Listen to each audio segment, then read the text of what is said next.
සැකය මේ සමාජයේ වැඩිම පැතිරිලා තියෙන. එහෙම නැත්නම් අපි ළඟ වැඩිම තියෙන දෙයක් තමයි සැකය කියන ඉමෝෂන් එක. සැකය හැම විටම සාධාරණ වෙන්නෙත් නෑ. හැම විටම අසාධාරණ වෙන්නෙත් නෑ. සැකය සාධාරණ හේතුන් මත ඇති වෙන්නත් පුළුවන්. ඒ වගේම සැකය නිසා මානසික රෝග හැදෙන්නත් පුළුවන්. ඒ වගේම තමයි අපි නොදැන අපි ළඟ තියෙන මානසික රෝගී තත්ත්වයන් නිසා සැකය කියන දේ උපදින්නත් පුළුවන්. සැකය කියන්නේ සාමාන්‍ය මිනිස් හැඟීමක්. එහෙම නැත්නම් ඉමෝෂන් එකක්. අපිට අපි ළඟ තියෙන කෝපය, තරහව, ඒ වගේම වෛරය, සතුට, සිනහව ඔය වගේම දෙයක් තමයි සැකය කියලා කියන්නේ.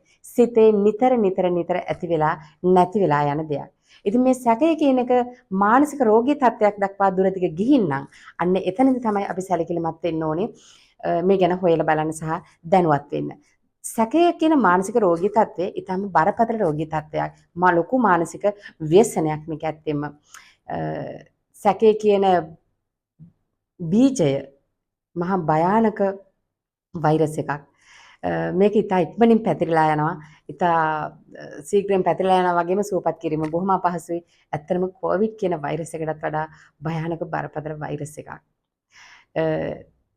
සැකය තමන්ගේ ගෙදරට આવොත් තමන්ගේ පාර්ට්නර්ව, තමන්ගේ දරුවන්ව, ඒ වගේම නිවසේ සිද්ධ වෙන සියලු කටයුතු සඳහා මේක බලපෑම් කරනවා තාම නරක විදිහට. ඒ වගේමයි සමාජය තුළත්.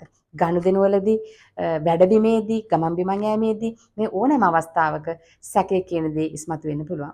ඉතින් අපි දැනගන්න ඕනේ මේ හැමතිස්සෙම අපිත් එක්ක ඉන්න සැකය මොන වගේ දෙයක්ද, මේකේ රෝගී තත්ත්වය මොන වගේද කියන එක අපි අවබෝධ කරගත යුතුමයි.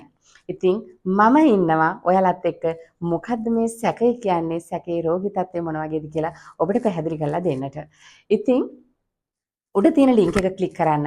එන්න Inner Glow Counseling YouTube නාලිකාවට. අහන්න බලන්න සම්පූර්ණම වීඩියෝ එක. දැනුවත් වෙන්න සම්පූර්ණයෙන් සැකය කියන රෝගී තත්ත්වය කොහොමද, මොකද්ද, රෝග ලක්ෂණ මොනවද, හැදෙන්නේ කොහොමද කියන එක ගැන. ක්‍රියාත්මක වෙන්න අවශ්‍ය නම් ඔබට පුළුවන් ඒ අනුව ක්‍රියාත්මක වෙන්න. ඔබට මේ වීඩියෝ එක වැදගත් නම් subscribe කරන්න, like කරන්න, අනිවාර්යයෙන්ම comment එකක් දාගෙන යන්න.